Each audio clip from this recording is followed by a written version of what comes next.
No Paraná, a Mata Atlântica pulsa com vida, moldada por comunidades há séculos, que vivem em harmonia com a floresta.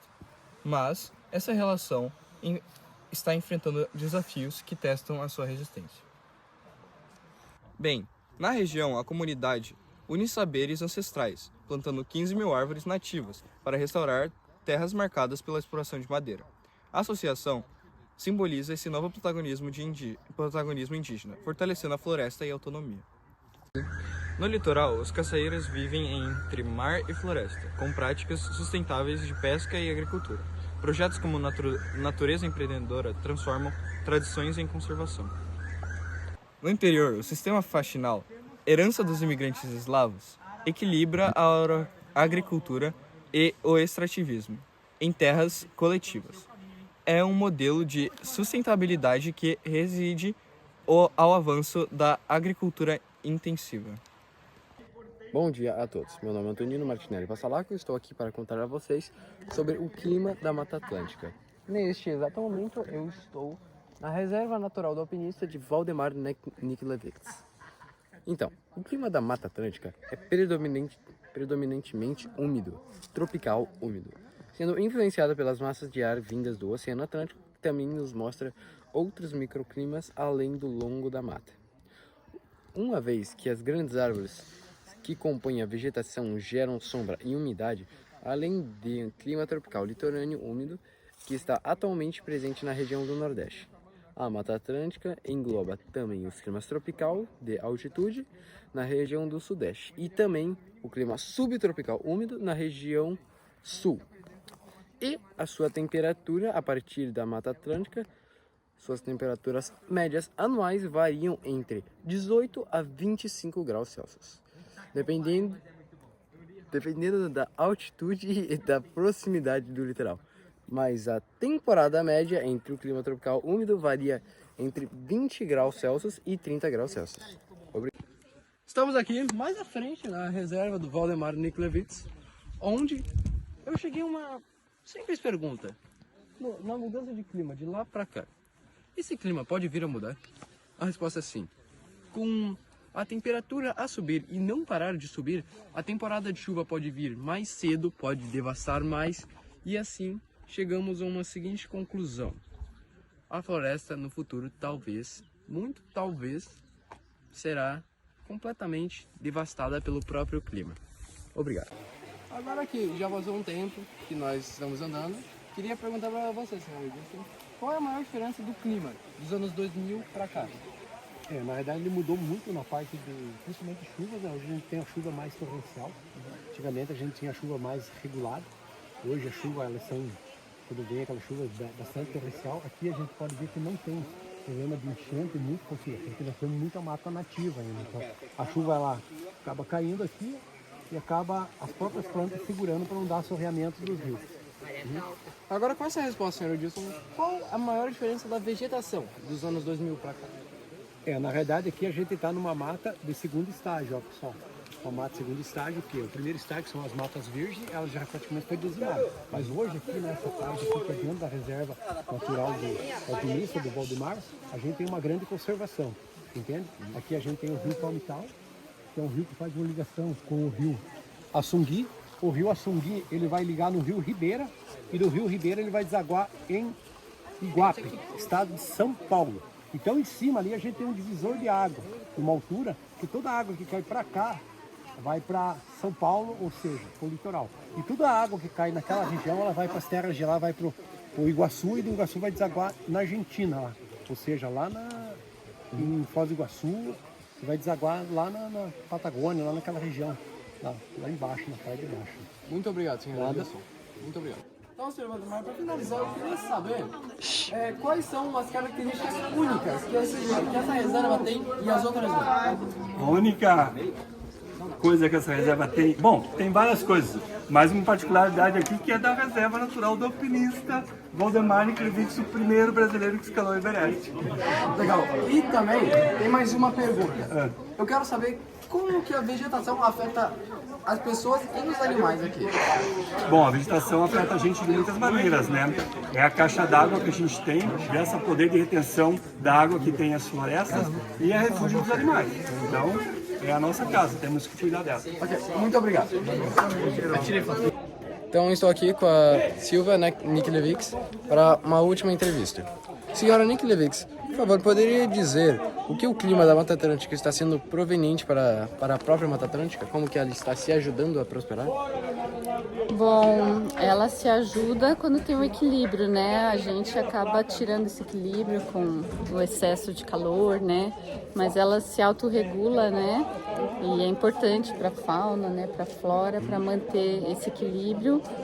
Mas o homem está dificultando, né? Esse equilíbrio. Mas cada estação, né? A gente está percebendo que também já não estão mais tão definidas assim. A gente vê esse impacto que a gente causa. Mas ela, com o passar do tempo, vai se regenerando, né? Mas a gente tem que preservar para que continue esse equilíbrio e não continuar da forma que a gente fazia, né? Que senão vai ter muito impacto nas nossas vidas, né? Muito obrigado, senhora Niklevics. Tenha um bom dia. Tenha bom resto de dia. Obrigada. Por favor, agradeço toda a equipe que nos ajudou hoje. A comida estava muito boa. Agradecemos muito. Muito obrigado. Eu que agradeço. Tchau. Então, hoje estou na Reserva Natural do Alpinista e irei falar mais sobre múltiplas coisas sobre a hidrografia paranense e suas contribuições para o nosso tão amado estado. A reserva possui aproximadamente 116 hectares, no qual 34 hectares são extremamente protegidos pela Reserva Particular do Patrimônio Natural. Aqui está no rio, que é um dos principais meios de energia do Paraná. A Casa do Mel, que mais tarde estaremos visitando, é parte das construções no qual Valdemar Niklevics dedica parte do seu tempo e no qual faz que milhares de litros de mel sejam produzidos mensalmente. As abelhas que lá são usadas são chamadas de polinizadoras, no qual são utilizadas para a produção de mel orgânico. ONGs paranenses como a ONG Paraná, cujo objetivo principal é comprar áreas degradadas próximas ao Rio Paraná e remover resíduos agrícolas e industriais que podem afetar na poluição de um certo rio. Além de tirar esses resíduos, eles também ajudam a criar uma comunidade local e também a preservar a natureza daquele certo local. Então, os rios no Paraná são muito importantes para a produção de energia. Por exemplo, esse aqui que transita aqui na reserva e também o Valdemar usa para usar água e também transformar em energia. A principal hidrelétrica do Brasil ou do Paraná é de Itaipu, pertencendo à cidade de Foz do Iguaçu e que traz mais de 50% da energia consumida no Paraguai. A pesca é muito importante para a economia do Paraná, fazendo que a majoritariamente parte da pesca é feita nos rios, como o Rio Iguaçu e outros rios citados no norte e sul do Paraná. Com toda essa pesca, a importação e importação dos peixes é muito importante para o Porto de Paranaguá, fazendo que seja o mais importante para Paraná e um dos mais importantes da América do Sul. Para finalizar aqui meu passeio na Reserva Natural do Alpinista, eu queria agradecer esse belíssimo lugar por proteger a nossa natureza e por replantar araucárias que podem facilitadamente alterar e remover a poluição do nosso mundo. Muito obrigado e tenha um bom dia. Agora, nos encontramos na Casa do Valdemar, no Marumbi, onde podemos observar um ecossistema completamente diferente do outro que já foi visitado.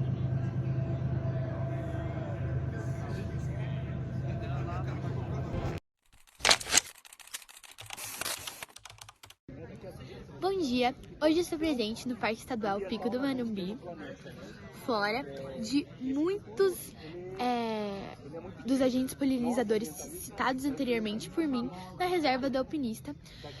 A Mata Atlântica é extremamente rica desses insetos e aqui no sul do Brasil somos conhecidos pelo cuidado que temos com os polinizadores, apesar de eles estarem em grande ameaça nos dias atuais.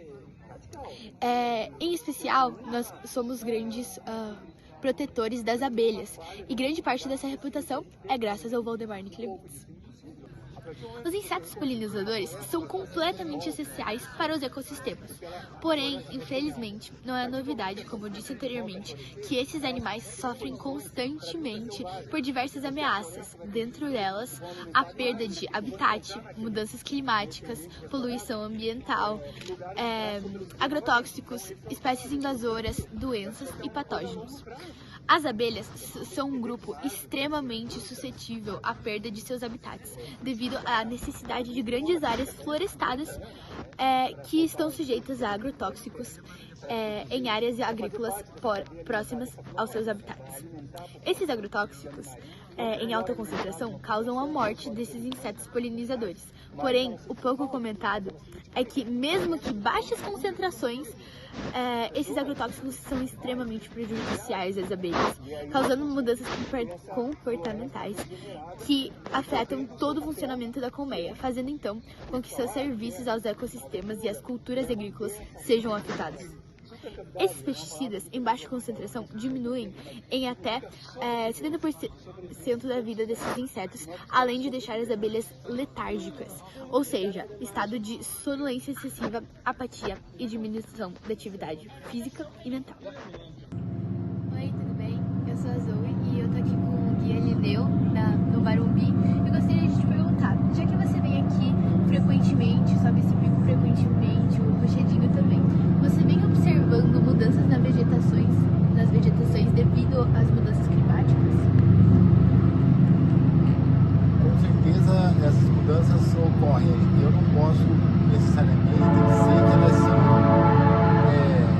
por causa das mudanças climáticas globais, porque eu não sou um pesquisador, mas as mudanças nós percebemos. Nós percebemos que de um ano para o outro tem diferença de chuva, tem feito mais calor, alguns desequilíbrios assim, a gente percebe com alguns animais no verão que tem animais mais do que outros períodos, por exemplo, tem períodos que tem muito mais mosquito do que em outros períodos, tem períodos que nós vemos muito mais cobras do que em outros, né? Então, tudo isso a gente entende que são mudanças, né? São mudanças e o calor também, né? O calor, ele tem, a cada ano tem vindo mais acentuado. Então a gente acredita que seja esses efeitos das mudanças climáticas. O que acontece? A gente percebe que ocorrem mais deslizamentos, os rios enchem com mais violência, porque chove torrencialmente. Então essas mudanças são perceptíveis, né? Principalmente durante o verão. E alguns invernos, agora nós estamos vivendo um inverno legal, assim, porque tem temperaturas de inverno, mas alguns invernos eles não têm sido assim, os invernos desregulados, sabe? Então o inverno quente é um inverno diferente, né? A gente não sabe o que é inverno de quente, né? Com certeza é uma mudança climática global, isso não é só aqui. Muito obrigada. Bom dia, estamos aqui na casa do Valdemar Niklevix, um lugar com uma verdadeira natureza incrível no coração do Paraná. Aqui nós temos trilhas que podem variar do tranquilo ao desafiador, e esse lugar é perfeito para quem gosta de adrenalina e o ar puro. E sabe o que é mais legal? Aqui a gente entende que a conexão com a natureza começa antes da gente chegar ao topo. Agora vamos fazer algumas perguntas para alguém que conhece as trilhas como nunca. Para você, qual você acha que é o maior desafio que os visitantes enfrentam ao subir o Rochedinho? Ao subir o Rochedinho, o principal desafio é físico, né? Porque o Rochedinho é uma trilha que ela é bem consolidada e bem marcada, então não tem um desafio de navegação, né? A gente não precisa, não é muito difícil encontrar a trilha, mas como tem um desnível significativo do início da trilha até o cume e a volta, né? Então o desafio físico ali é o principal. E o que você considera mais especial no Parque Estadual Pico do Marumbi? O parque eu considero tudo especial, mas principalmente a vegetação, as rochas e a vegetação que tem, que é rara assim nas rochas lá em cima, onde a gente passa de vez em quando nas escaladas. Você vê jardins suspensos, você vê uma série de coisas que são raras, né? Então acho que isso é mais especial, né? Algum animal raro também que a gente vê de vez em quando. O Marumbi de vez em quando te dá uns presentes assim pela raridade, né? Dos animais e dos visuais. E como vocês trabalham para sustentar o turismo e a natureza ao mesmo tempo? A gente procura fazer um turismo assim de baixo impacto, né? Que é um turismo mais sustentável, mas mesmo assim nossa presença aqui tem um impacto, né? Tanto no turismo quanto na prática esportiva. E nós buscamos primeiro fazer um turismo de baixo impacto e depois tentar criar medidas, né, meios de retribuir, né, diminuir esse impacto, principalmente fazendo trabalho voluntário, ajudando a conservar o parque, né, ajudando a levar informações para os outros visitantes que vêm, né? Então esse é o meio que nós encontramos de poder retribuir um pouco, né, esse impacto que a gente causa na unidade, né, no caso que é uma unidade de conservação, né, no parque. Subir a trilha do Rochedinho foi muito cansativo, teve pedras, raízes, subidas, mas o esforço valeu muito a pena. Depois de tanto esforço na subida, esse momento de contemplação faz tudo valer a pena. É o tipo de lugar que te faz parar, respirar fundo e pensar em como o ambiente é grandioso. Estar aqui é entender de verdade porque precisamos preservar tudo isso.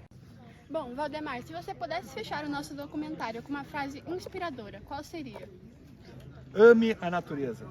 Faça tudo o que você puder fazer para preservar a natureza que existe hoje, que ainda existe hoje, os animais, a floresta, porque ao preservar os animais e a floresta, você vai estar preservando a sua própria vida. Acredite, isso é real.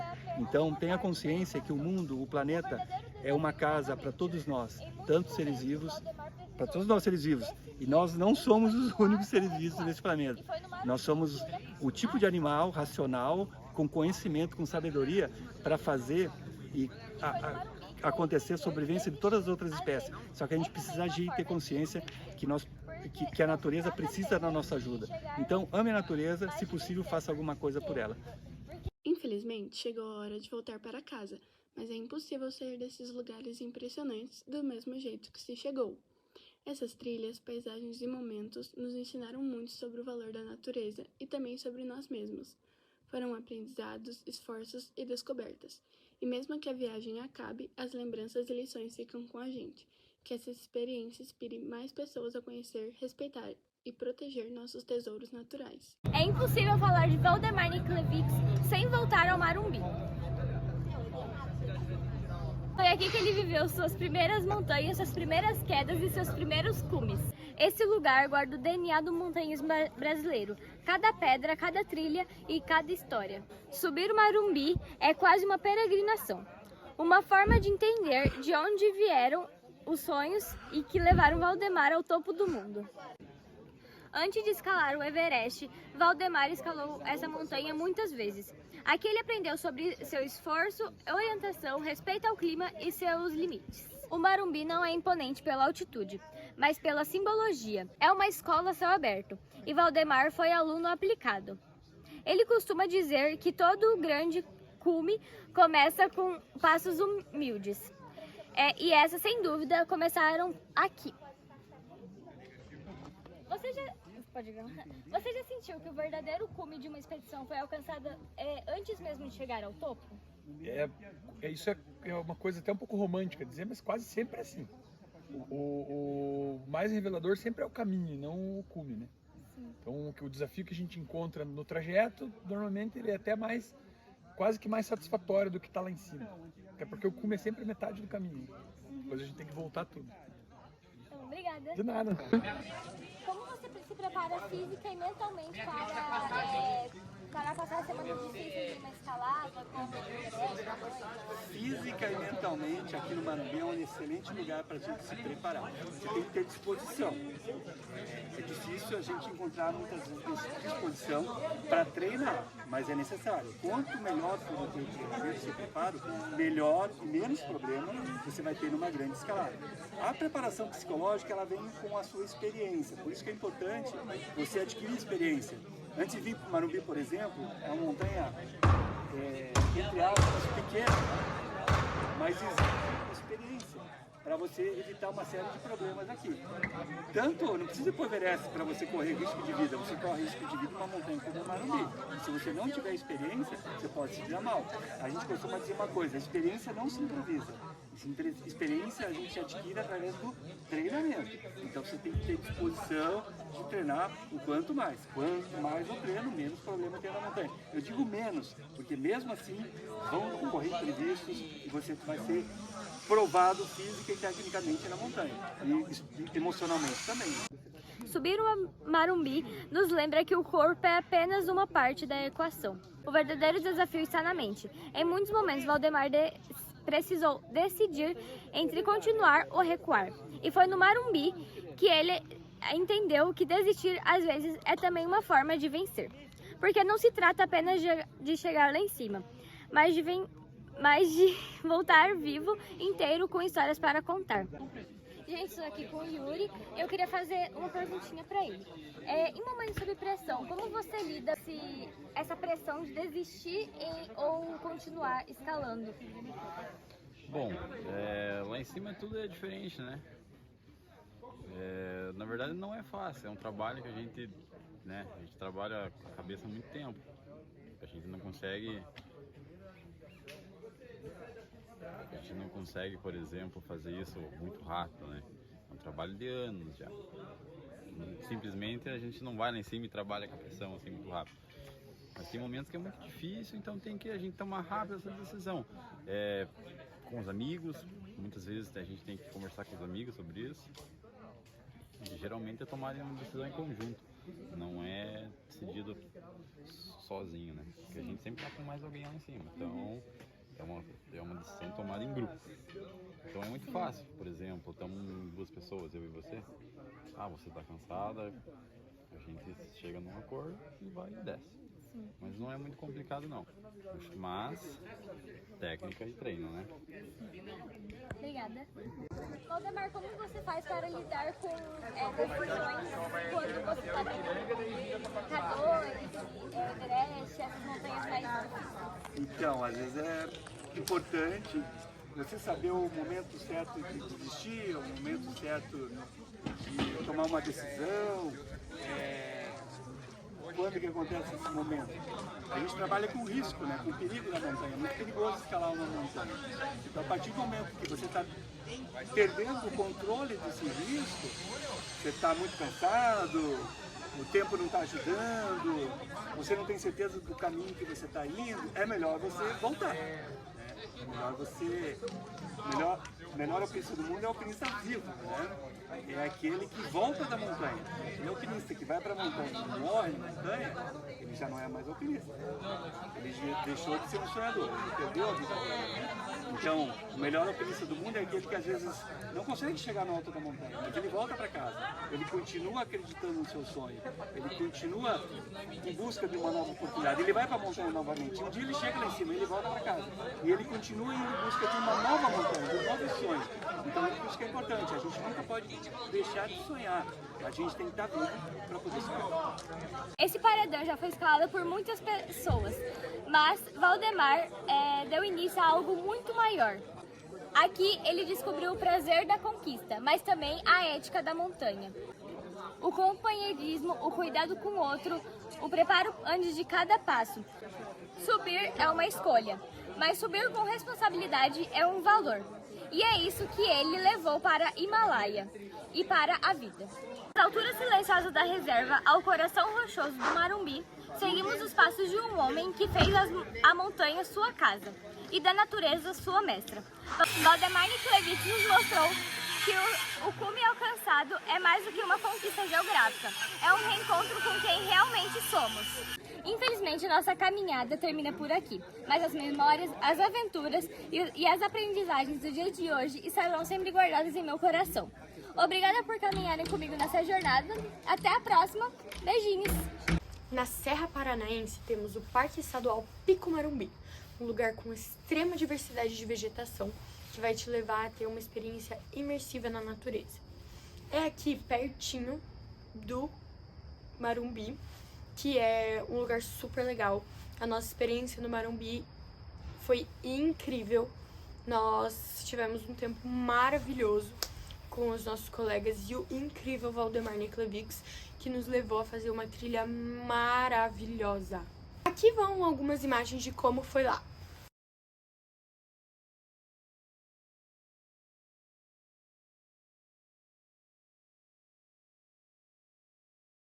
que eu já comentei com você um pouquinho mais dos incríveis benefícios de passarmos mais tempo na natureza, queria te apresentar opções de onde aproveitar o nosso maravilhoso e incrível bioma Mata Atlântica aqui no Paraná.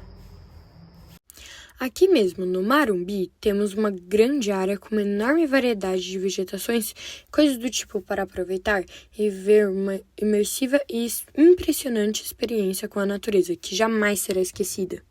Em Guaraqueçaba, temos o Parque Nacional Superagui, um parque lindo, que tem uma diversidade enorme de vegetação e que tem uma das maiores reservas de preservação natural do Brasil, que serve como um exemplo para o Brasil inteiro, que acaba, no fim, preservando várias vegetações em risco de extinção e várias espécies muito incríveis também.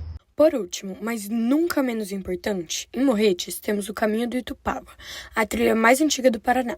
É um lugar conhecido como um verdadeiro patrimônio histórico brasileiro. A trilha foi construída por escravos e era usada como uma rota comercial. Imagina que baita passeio! É um trajeto bem grande, mas continua sendo um passeio muito interessante para aqueles que apreciam longas caminhadas. Então, eu queria perguntar pra você se você acredita que pessoas que buscam ter mais saúde mental seria uma boa ideia elas buscarem estar mais em contato com a natureza, enfim. Com certeza que o contato com a natureza favorece ter uma boa saúde mental.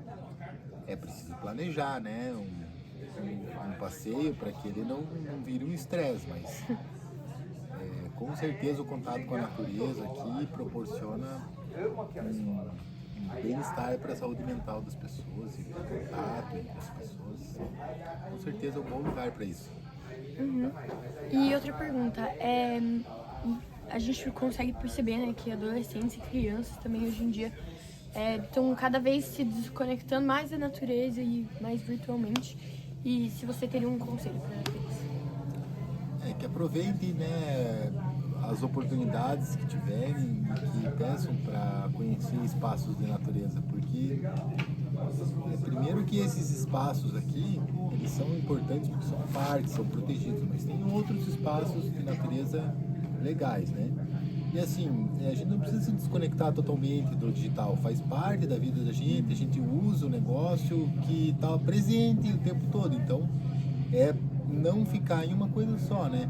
Não achar que a vida é só o meio digital, né? A vida, o meio digital interagindo com a vida real, né? Analógica, também é interessante, né? Então, buscando isso, as duas coisas com certeza vão ser melhores aproveitadas. Então tá, muito obrigada. Por hoje é só, mas gostaria de saber, a partir de hoje, como você vai fazer para incluir esses lugares incríveis nas suas próximas viagens. Tchau! Boa tarde. Estamos aqui no começo do Pico Marumbi para começar uma nova jornada. Uma jornada inesquecível para os alunos do Colégio Everest. Vamos ver agora mais alguns problemas do turismo que poderiam ocorrer no Pico Marumbi se as pessoas que cuidam deste morro não se preocuparem em preservá-lo. Agora que subimos uma boa parte do morro, percebi que o Marumbi não é algo como muitos exemplos de turismo, muitas vezes fora do Paraná. Até hoje nunca vi algo no Paraná que indicasse tantos problemas como a coca-colização do turismo. O que é coca-colização? Coca-colização é uma referência à Coca-Cola, ou seja, muitos lugares turísticos são patrocinados por McDonald's, Coca-Cola, Burger King, Pepsi, e por conta disso perdem a sua identidade como um turismo sustentável, algo turístico, algo para fazer as pessoas saírem do mundo tecnológico, urbano, que fazem elas sentirem contatos com a natureza. E isso eu percebi que o Marumbi é muito presente. Muitos contatos com a natureza, poucos lugares de paradas, essas coisas. Outro problema do turismo é muito na economia. Por quê? Muitas vezes o turismo é para gerar emprego no local.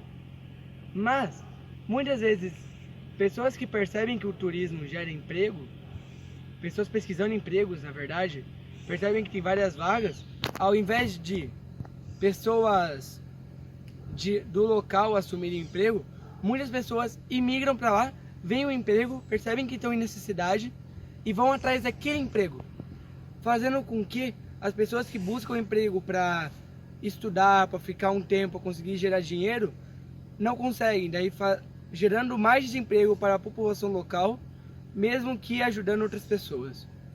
E isso causando muito desequilíbrio. Espero que, tirando a conclusão deste passeio, quer dizer, que após nós, alunos do Colégio Everest, termos descido esse morro, podemos tirar vários proveitos. Estamos muito cansados, com múltiplas dores, mas valeu a pena. Sabemos que isso vai ser uma experiência marcante para toda a nossa vida e que dela nunca esqueceremos.